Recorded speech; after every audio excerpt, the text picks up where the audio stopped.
¿Soy la mala por no repartir la herencia con mis hermanastras, con las que nunca tuve relación? Crecí escuchando las historias de cómo la vida había golpeado a mi madre desde muy pequeña.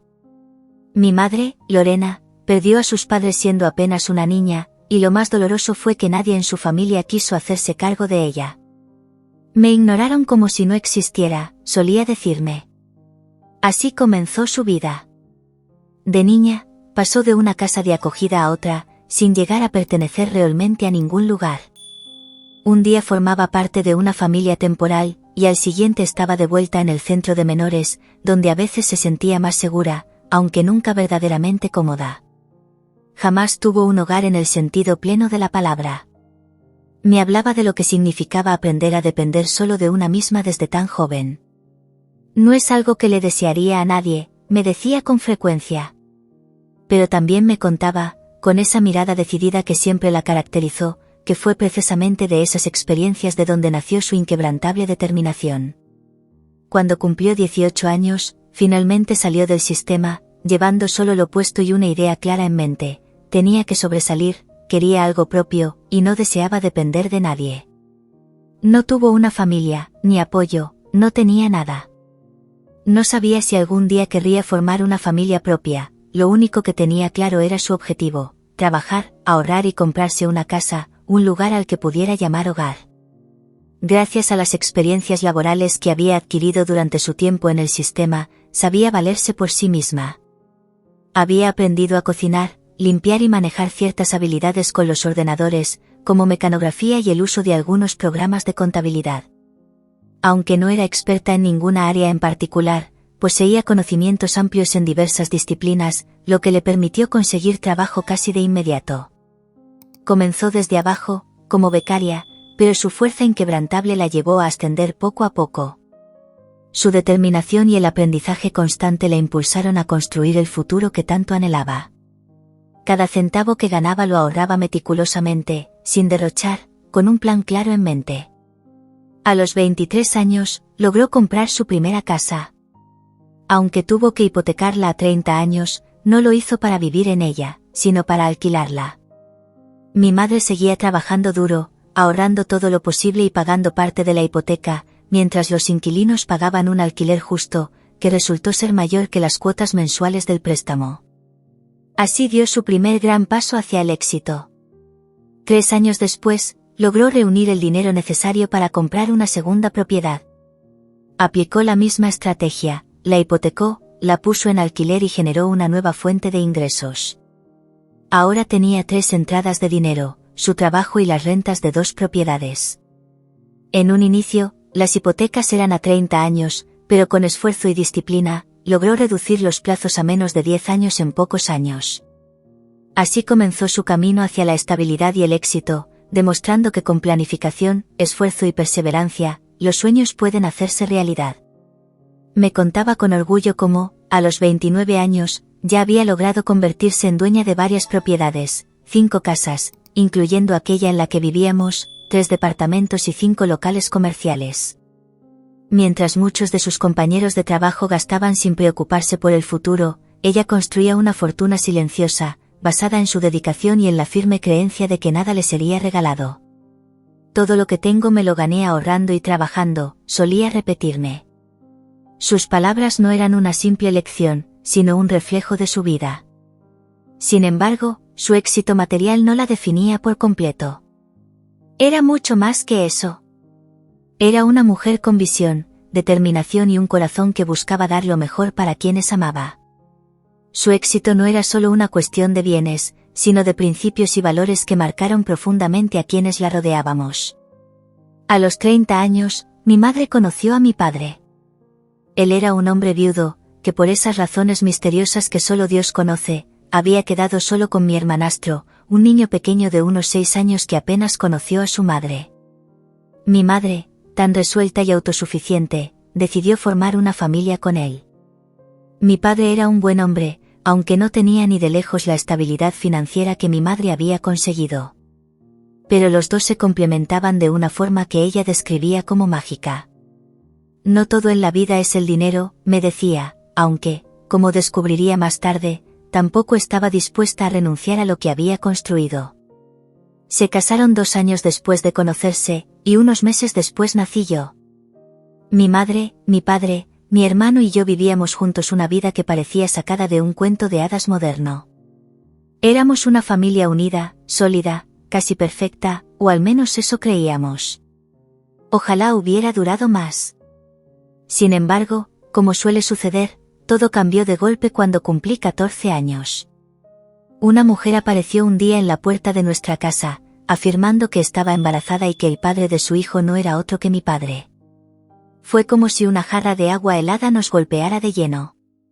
En un instante, todo lo que conocíamos, todo lo que dábamos por sentado, se desmoronó. Mi madre, que hasta ese momento había sido la mujer más fuerte y decidida que yo conocía, se convirtió en una sombra de lo que era. Aunque seguía adelante, se notaba que algo en su interior se había roto. No quería que yo creciera sin un padre, así que decidió quedarse con él, por el bien de nosotros, los niños. Pero no fue fácil. Mi madre, a pesar de todo su éxito financiero, comenzó a sufrir problemas de salud. Ya no era la misma mujer invencible. A menudo me decía que si algún día ella no estaba, todo lo que había construido sería para mí y para mi hermano. Incluso si tu hermano no es de mi sangre, aclaraba, somos una familia. Ese era el carácter de mi madre, implacable pero justo. No le importaba de dónde veníamos, solo que éramos su familia. Sin embargo, las cicatrices de la traición de mi padre nunca desaparecieron del todo. Después del incidente, mi madre le puso una condición muy clara a mi padre: si él aún quería formar parte de nuestra familia, debía firmar un acuerdo postnupcial. En ese documento, ella establecía que si alguna vez volvía a ser infiel o tenía otro hijo fuera del matrimonio, pondría fin a todo y él se iría sin nada más que lo que ya tenía. Y, comparado con la fortuna que mi madre había acumulado, eso no era mucho. Fue su manera de protegerse, de asegurarse de que no perdería lo que tanto le había costado ganar. Con el tiempo, las cosas volvieron, entre comillas, a la normalidad.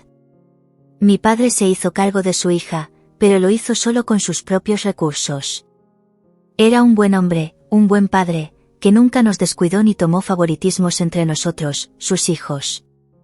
Sin embargo, mi madre, firme en su decisión, no permitió que ni yo ni mi hermano formáramos parte de la vida de esa niña. Para ella, era algo que no podía permitir, y aunque yo no lo comprendía del todo en ese momento, respetaba su voluntad. Así pasé mi infancia, entre sombras de un pasado complicado y un presente lleno de secretos y tensiones silenciosas. La vida puede ser implacable, eso lo aprendí a la fuerza en el último año. Mi madre, Lorena, siempre fue una fuerza de la naturaleza, alguien a quien admiraba no solo por lo que había construido, sino por cómo lo había hecho, desde la nada. Pero el cáncer la atacó con la misma furia que ella alguna vez mostró ante las adversidades. Fue diagnosticada con un cáncer en etapa 3, y aunque hicimos todo lo que estuvo en nuestras manos, al final no pudo sobrevivir. Hace unos meses, mi madre falleció. Mi hermano, mi padre y yo estábamos destrozados. Sin embargo, el comportamiento de mi padre me desconcertaba. Estaba claramente angustiado, pero también se mostraba distante, más frío de lo que jamás lo había visto. Organizó el velorio con una eficiencia casi mecánica, como si estuviera siguiendo un guión. Mientras mi hermano y yo llorábamos por nuestra madre, él parecía estar ausente, perdido en otro lugar. Intenté comprenderlo. Es su manera de lidiar con el dolor, pensé. Cada quien enfrenta el duelo de forma distinta. En esos días de incertidumbre, el abogado de la familia se puso en contacto con nosotros para tratar el tema de la herencia, pero todo era tan reciente, tan abrumador, que decidimos aplazarlo. Mi hermano, por su parte, parecía encontrar algo de consuelo en su pequeño hijo de 1 año. Se había casado hacía poco, y verlo convertirse en padre había sido un rayo de luz en medio de la oscuridad que trajo la enfermedad de nuestra madre. Su hijo, mi sobrino, nos daba a todos una razón para seguir adelante. Pero, apenas un mes después de la muerte de mi madre, la tragedia volvió a golpear con brutalidad. Mi hermano y mi padre sufrieron un accidente automovilístico. Según nos dijeron, circulaban por una autovía cuando un camión que iba delante de ellos perdió el control. Tal vez el conductor se quedó dormido, no lo sé. Mi hermano iba al volante. Intentó reaccionar, pero no pudo evitar el impacto. El coche recibió un golpe en el costado, perdió el control y volcó varias veces. Mi hermano murió en el acto. Mi padre, aunque sobrevivió al accidente, quedó en coma. Una semana después, también falleció. Fue como si el mundo se desmoronara a mi alrededor. Ya no tenía a mi madre, ya no tenía a mi hermano, y ahora mi padre también se había ido. Un golpe tras otro, sin tregua. Apenas tenía 22 años, a punto de terminar mi carrera universitaria, pero mi vida se había detenido por completo. No podía seguir. Todo se había puesto en pausa, mis sueños, mis planes, todo. Lo único que me quedaba era mi sobrino, el hijo de mi hermano, y su madre, mi cuñada. Éramos solo nosotros tres, intentando juntar los pedazos de lo que quedaba de nuestra familia. Poco después de la muerte de mi padre, recibí una llamada que cambiaría aún más mi vida. Era el abogado de mi madre.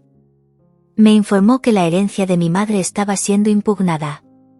La familia de mi padre y algunas otras personas habían presentado una reclamación sobre la herencia debido a la muerte repentina de mi hermano y mi padre. Según el abogado, todo había pasado a mí y a la esposa de mi hermano, lo que correspondía a nuestra rama de la familia. Sin embargo, la parte que debía ir a mi padre estaba en disputa. Y para complicar aún más las cosas, descubrí que esa parte ahora podría ser reclamada por personas que ni siquiera conocía. Inmediatamente comencé a investigar. Volví a la casa de mis padres y la puse patas arriba, revisé su despacho, su habitación, hasta que finalmente llegué al desván. Allí encontré unos archivos de mi padre, entre ellos cartas amarillentas, fotos, documentos oficiales de custodia, pruebas de paternidad y mucho más. Buscaba cualquier cosa, solo quería respuestas. Pero lo que descubrí fue devastador. Mi padre tenía 3 hijas con la mujer que había llegado a nuestra puerta cuando yo tenía 14 años, anunciando que estaba embarazada de él. Había vivido toda mi vida creyendo que solo éramos mi hermano, yo y la hija de esa mujer. Ahora me enfrentaba a la cruda realidad de que mi padre tenía 5 hijos en total. Su cuarta hija nació 2 años después de aquel encuentro, y la última llegó 5 años más tarde. El abogado de mi madre, quien terminó convirtiéndose en mi abogado por razones obvias, me explicó que podíamos utilizar el acuerdo postnupcial que mi madre había hecho firmar a mi padre como nuestra principal ventaja en la disputa legal. Ese acuerdo dejaba muy claro que, si mi padre cometía una infidelidad o si tuviera otro hijo o hijos fuera del matrimonio, perdería todo derecho a reclamar cualquier parte de la fortuna de mi madre. Aunque mi padre había fallecido, ese acuerdo seguía siendo legalmente válido, y nos daba la posibilidad de frenar cualquier impugnación de la herencia. La situación era complicada. Mi padre no había acumulado mucho patrimonio, su herencia no era significativa en comparación con la fortuna que mi madre había construido con tanto esfuerzo. Sin embargo, existía la posibilidad de que el juez decidiera otorgar a mi padre fallecido una parte de la herencia de mi madre. Esto se debía a que mi madre, en vida, nunca supo nada de su doble vida ni de los hijos fuera del matrimonio, y, en ese caso, el testamento ya redactado sería el documento principal, sin considerar el acuerdo postnupcial. Si eso ocurría, la herencia de mi padre crecería considerablemente, lo que significaba que las 3 hijas podrían reclamar una porción mucho mayor de lo que les correspondía. Eso representaba una amenaza directa para lo que legítimamente era mío y de mi hermano, el fruto del trabajo incansable y lleno de sacrificios de mi madre. Eso no podía permitirlo. La fortuna que mi madre había construido con su sudor y lágrimas, ignorada por una familia que la había repudiado, luchando contra un sistema que la había olvidado, era lo que me quedaba de ella. Era su legado, y no pensaba dejar que otras personas, por mucho que fueran hijos de mi padre, se aprovecharan de eso. Mi madre no solo nos había dejado dinero, nos había dejado su historia, su esfuerzo. Y eso no iba a perderlo. Así que me dije a mí misma alto y claro. Lucharé con uñas y dientes, si es necesario, para proteger lo que es mío y de mi sobrino. No pienso ceder ni un centímetro. Los meses siguientes fueron una montaña rusa de emociones y decisiones difíciles. Tras recopilar mucha información y pasar días interminables en citaciones, conciliaciones y juicios, finalmente llegó el momento decisivo. El juez dictaminó que la impugnación de la herencia no sería aceptada, gracias al acuerdo postnupcial que mi madre había firmado con mi padre. No solo se rechazó la impugnación, sino que el juez dejó claro, sin un atisbo de duda, que mi padre no tenía derecho a nada de la herencia de mi madre. Fue una victoria contundente para mi cuñada y para mí. Gracias a esa resolución, pudimos conservar íntegramente la herencia que mi madre había construido con tanto esfuerzo a lo largo de su vida. La herencia de mi padre, en cambio, quedó limitada a lo que había dejado en su testamento, que resultó ser bastante modesta en comparación con la de mi madre. Consistía en una cuenta de ahorros con aproximadamente 30.000 euros, algunas acciones valoradas en menos de $10.000, y poco más. Todo ello se repartió entre sus 5 hijos. En ese momento, no le di demasiada importancia. Sabía que mi padre ganaba bien, un poco menos que mi madre, y no era una persona derrochadora. Ambos, al estar en una situación económica cómoda, habían empezado a disfrutar de una buena calidad de vida. Por eso, al principio no me extrañó que no tuviera más ahorros. No obstante, al pensarlo con más calma, me di cuenta de algo que antes había pasado por alto. Mi madre siempre era quien ponía más. Era ella quien pagaba los viajes familiares, las cenas en buenos restaurantes para celebrar algún logro, y muchos otros gastos. Ahora entendía por qué. Una parte significativa del sueldo de mi padre no lo destinaba a nosotros, sino a su otra familia. Durante este proceso, que se prolongó por meses entre juicios y audiencias, llegué a comprender una verdad devastadora: aunque mi padre había sido un buen padre para nosotros en muchos aspectos, también resultó ser un hombre despreciable, tomando decisiones irresponsables y, francamente, imperdonables. Descubrir quién era realmente mi padre fue un golpe durísimo. Creía que lo conocía, confiaba en él. Siempre he escuchado que no se debe hablar mal de quienes ya no están, pero esta traición es algo que no puedo ocultar. Durante el transcurso de los juicios, me enfrenté a una amarga y devastadora verdad: mi padre llevaba una doble vida. Por un lado, era el padre que amábamos, el hombre que, de algún modo, admiraba. Sabíamos de la existencia de otra hija, y mi padre siempre insistía en que eso no afectaría su amor por nosotros. Nos decía una y otra vez que nos quería igual, pero que tenía que pasar tiempo con ella porque, al fin y al cabo, era su padre. Mi madre, aunque se le notaba molesta, aceptaba la situación porque entendía que era lo correcto. Ella nunca fue una mujer que guardara secretos conmigo. Si hubiera sabido algo, me lo habría contado. Se fue de este mundo sin saber la verdad, y eso me duele profundamente. Ver esos documentos, cartas y fotos de mi padre con su otra familia fue impactante, pero una cosa era enfrentarse a esas pruebas en papel y otra muy distinta era escuchar a mis supuestas hermanastras, a su madre y a otros miembros de esa familia describir a un hombre completamente diferente al que yo conocía. Era un descubrimiento amargo, casi surrealista. Pero allí estaba, cada prueba, cada declaración, confirmando que el hombre que yo creía conocer había llevado una vida paralela, construida sobre secretos y mentiras.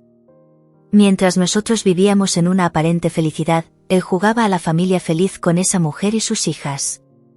Mantenía todo en secreto para preservar el nivel de vida que mi madre le proporcionaba. Me sentí traicionada y profundamente herida. Todo aquello era una gran farsa. Además, comprendí que esas sanguijuelas, como suelo llamarlas, habían estado aprovechándose de la situación, viviendo a expensas de las mentiras que sostenían nuestra aparente estabilidad. Y como si todo lo anterior no fuera suficiente, descubrí que mi padre debía una cantidad considerable de dinero, tanto a su propia familia como a miembros de su otra familia. Según los documentos que ellos presentaron donde, había recibos, promesas de pago y notas dispersas, pero nada realmente concluyente.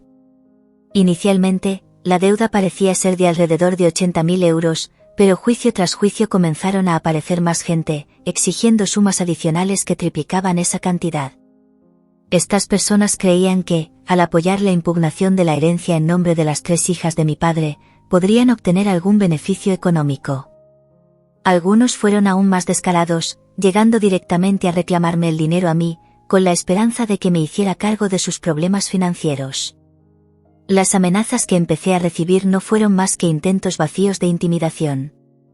Sin embargo, lo más desagradable fue la campaña que iniciaron en redes sociales. Publicaron una versión falsa de lo ocurrido, donde me acusaban de manipular los hechos, mentir, incumplir promesas y hasta ignorar la última voluntad de mi padre. Su historia, cuidadosamente fabricada, parecía muy real desde fuera. Incluso enviaron cartas a mi universidad y a algunos de mis amigos, tratando de aislarme. Empecé a recibir mensajes de odio y amenazas vagas, así que tomé la decisión de poner mis redes sociales en privado y no darles más importancia. El alivio llegó cuando otro juez a cargo de la apelación emitió un fallo contundente: no había ninguna base legal para sus demandas. Aunque volvieron a apelar. El juez dejó claro que su caso carecía de fundamento y no sería aceptadas. Solo lograron gastar más dinero en una causa perdida, pensando ingenuamente que yo cedería bajo presión. Pero eso nunca iba a suceder. Afortunadamente, no enfrenté este proceso sola. Mis amigos, sin que yo se los pidiera, se encargaron de desmentir cada una de las mentiras que se dijeron sobre mí. Compartieron públicamente las resoluciones de los juicios y defendieron mi nombre con firmeza, logrando que la percepción comenzara a cambiar a mi favor. Mi cuñada, siempre incondicional, también tomó cartas en el asunto.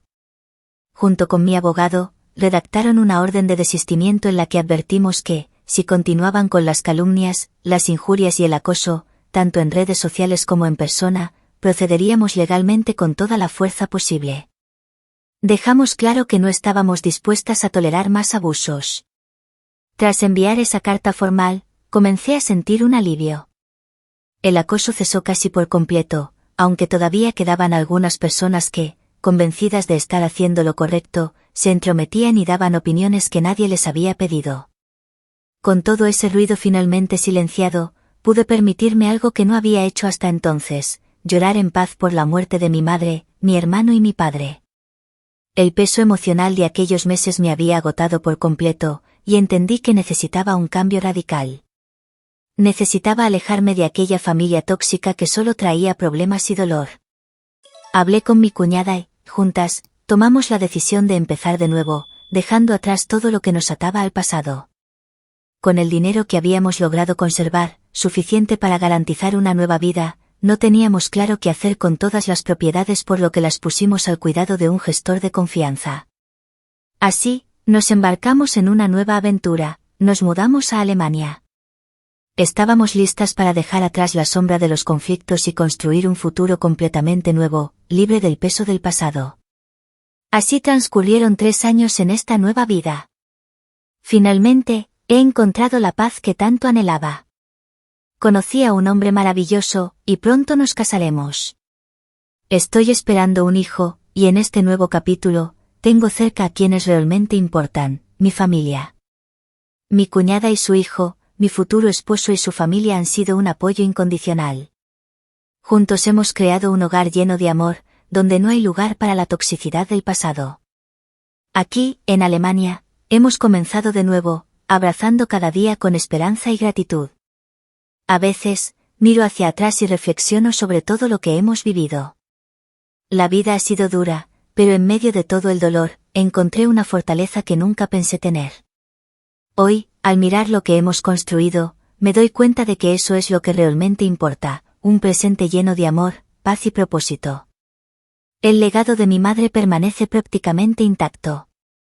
Conservamos gran parte de su patrimonio, y aunque aún no he decidido qué hacer con el resto, no me preocupa por ahora. Estoy centrada en el presente, en este nuevo comienzo. Ya llegará el momento para pensar en el mañana. En cuanto a mis hermanastras, nunca hubo cercanía entre nosotras, y después de cómo terminó todo, tengo una cosa clara: nunca dejaré que se acerquen a mi vida. Conocer sus intenciones fue una lección difícil, pero necesaria, porque ahora sé que no quiero ese tipo de personas cerca de mí ni de mi familia. Porque a pesar que son mis hermanastras, no las considero como tal. Todo lo que ha ocurrido ha sido parte de un viaje que me ha llevado hasta este momento. Aunque no puedo cambiar el pasado, estoy decidida a hacer del futuro algo hermoso.